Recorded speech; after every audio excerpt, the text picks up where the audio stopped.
आदरणीय प्राचार्य महोदया जी एवं सभी शिक्षकगण और मेरी प्यारी बहनों, आज हम आपके सामने रानी दुर्गावती सदन से एक नाटक प्रस्तुत करना चाहते हैं, जिसका शीर्षक मुकदमा हवा पानी का, जो हमें पर्यावरण संरक्षण हेतु शिक्षा देता है। तो चलिए देखते हैं मुकदमा हवा पानी का।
पानी हूँ और इस सब की जिम्मेदार मैं नहीं हूँ।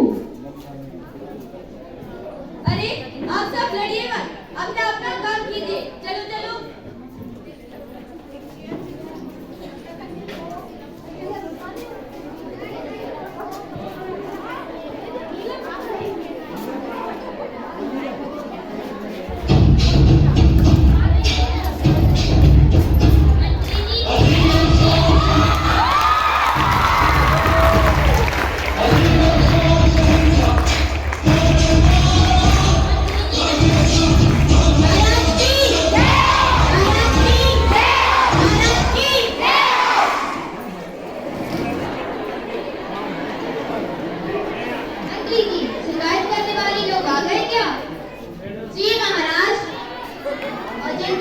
शिकायत आई है, क्या उन्हें भी बुला लिया है?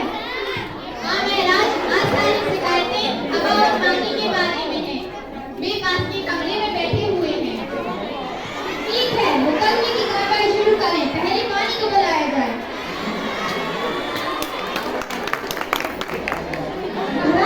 महाराज की जय हो। पानी, तुमसे इन लोगों की शिकायत आई है। यदि शिकायत सच साबित हुई तो तुम्हें दंडित किया जाएगा। महाराज, मुझे नहीं मालूम कि ये लोग मुझसे क्यों नाराज हैं। मैं तो एकदम निर्मल हूँ महाराज।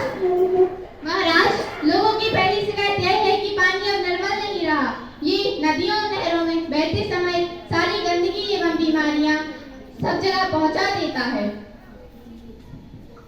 महाराज, ये लोग पहले की तरह पानी की रखवाली नहीं करते हैं। ये पशुओं को जोहर के भीतर तैरने देते हैं। पशु अपनी सारी गंदगी तालाब में छोड़ देते हैं। गांव की दूसरी गंदगी भी आकर तालाब में फेंक दी जाती है। नदी में कारखानों की गंदगी व शहर के गंदे नालों का पानी आकर छोड़ दिया जाता है। महाराज, मैं अपने आप गंदी नहीं होती। भाइयों, आपके पास इसका क्या जवाब है? महाराज, यह तो मान लिया, पर कहीं बरसना तो कहीं नहीं बरसना, ये तो इस पानी की मनमानी है। नहीं महाराज, मुझ पानी की मर्जी कहाँ चलती है। जिधर दलान हो, जहाँ मौसम अनुकूल हो, वहाँ तो मुझे जाना ही पड़ता है। इन लोगों ने पहाड़ काटकर वहाँ मैदान बना दिए हैं, वन नष्ट कर दिए हैं। ऐसी जगहों पर बरसात कैसे हो सकती है? बरसात न होने के लिए भी यही लोग जिम्मेदार हैं। अधिक वर्षा के लिए कौन जिम्मेदार है? जो बादल बना है वह तो बरसेगा ही। फिर जहाँ बरसात होनी चाहिए, जहाँ वर्षा का पानी बहना चाहिए, जहाँ मेरे सुस्ताने की पुरानी जगह होगी, मैं तो वहाँ जाऊंगा ही। लोगों ने ऐसी जगह पर घर बना लिए हैं, ऐसे घर तो डूबेंगे ही। इनकी बनाई गलियों नालियों में मैं घूमता रहूं, यह कैसे संभव है? महाराज, हमारा गांव सदियों से ऊंची जगह पर बसा हुआ है। हमने नीची जगह पर कभी कोई घर बनाया ही नहीं। फिर भी इस बार शिकार हुआ है। महाराज, पानी आप कूद कर चलता है।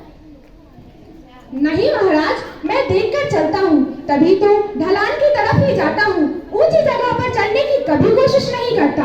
ये लोग जानते हैं कि इनके गांव के पास एक पहाड़ है। पहले उस पहाड़ पर बहुत से वृक्ष हुआ करते थे। मैं पहाड़ से उतरते समय वृक्ष के बीच में से होकर आता था और सीधे पानी के रास्ते यानी नदी नालों में बहता था। अब मैं वहाँ से उतरता नहीं बल्कि लुढ़कता हुआ नीचे आता हूँ। मुझे खुद नहीं मालूम कि नीचे जाकर मैं कहाँ गिरूंगा। और कोई शिकायत? तुम्हारी चुप्पी इस बात की गवाह है कि तुमने भी इन कांडों को मान लिया है। तुम्हारा भला इसी में है कि अपनी गलती सुधारो और पानी को शांत तथा निर्मल रहने दो। जी महाराज। इसी के साथ सभा समाप्त की जाती है। महाराज की जय हो। महाराज की जय हो। महाराज की जय हो।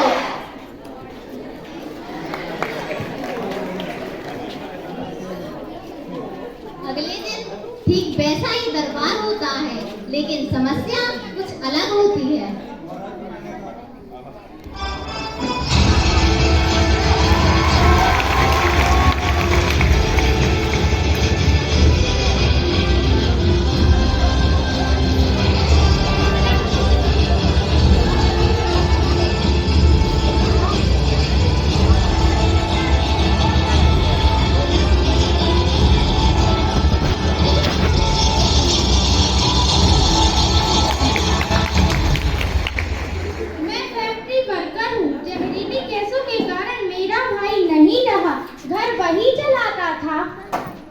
मैं एक सब्जी वाली हूँ और तूफान में मेरा ठेला, परिवार, बच्चे कुछ नहीं बचा।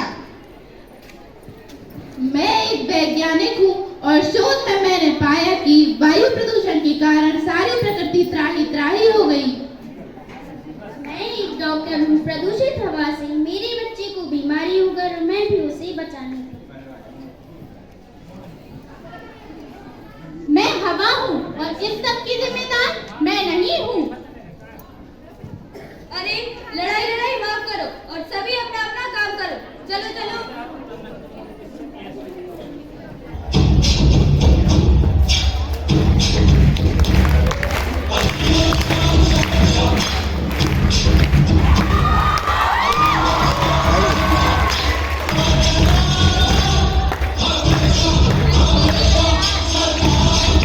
नहीं है, देखो आप वो जा कर जो भर्तियाँ हैं बस जो कर जो पता है महाराज की एकदम ठीक है। वो तो मंत्री की हवा तो के ठीक है, बारे में लोगों की क्या शिकायत है? महाराज की जय हो। महाराज, हवा में तो आजकल खुशबू ही नहीं होती। हर समय हर जगह बदबू फैलाती रहती है। महाराज, यह आरोप झूठा है। बदबू के कारण तो मेरा जीना मुश्किल हो गया है।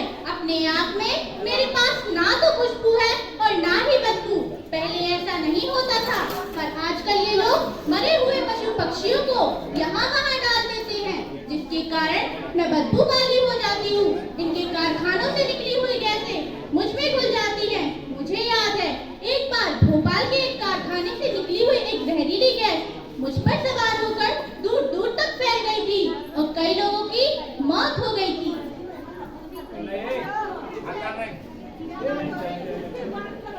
तुम अचानक चलकर हमारी आंखों में मिट्टी डाल देती हो, सब कुछ तबाह कर देती हो। क्या हमने तुम्हें इसका न्योता दिया?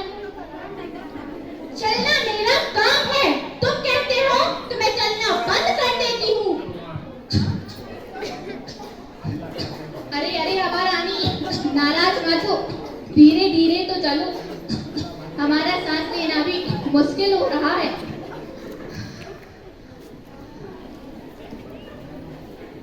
और कोई शिकायत? महाराज, हम अपने घर साफ सुथरे रखते हैं, पर हवा आंधी बनकर आती है और हमारे घर रेत कचरे कूड़े से भर देती है। हवा तो बहे, पर आंधी क्यों? महाराज, आंधी से इनका मतलब मेरे तेज चलने से है। वैसे तो मैं हर समय बहती रहती हूँ, पर जब इन्हें गर्मी लगती है तो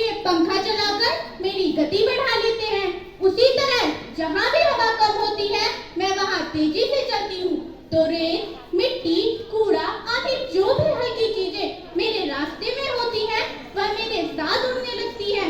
ये लोग अपने घर और दुकान की सफाई करके कूड़ा घर के आसपास डाल देते हैं। कई बार गांव के बाहर कूड़े के ढेर लगा दिए जाते हैं। गांव और शहरों में पॉलीथीन की थैलियां सड़कों पर डाल दी जाती है जो मेरे साथ उड़कर खेतों में चली जाती हैं और फसलों को नुकसान पहुंचाती हैं। इससे मेरा मन बड़ा दुखी होता है। मैंने सबकी बात सुनी। लोग हवा से दुखी हैं और कसूर हवा का नहीं। लोगों को सफाई की आदत अपनानी होगी, तभी हवा दूषित होने से बचेगी। लोगों को चाहिए कि वो हवा और पानी को अपना दोस्त समझकर उन्हें नुकसान न पहुंचाएं। इसलिए में हमारा भला और बचाव है।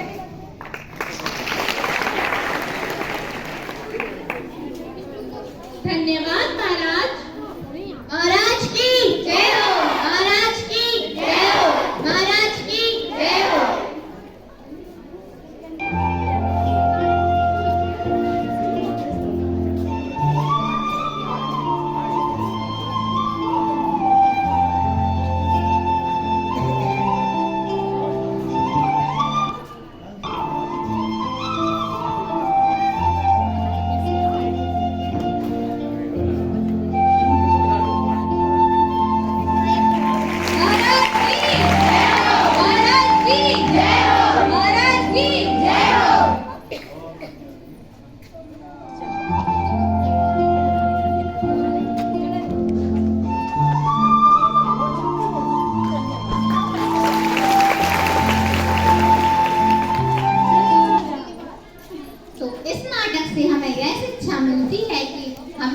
पर्यावरण संरक्षण हेतु जागरूक होना चाहिए और हवा और पानी को दूषित होने से बचाना चाहिए। धन्यवाद।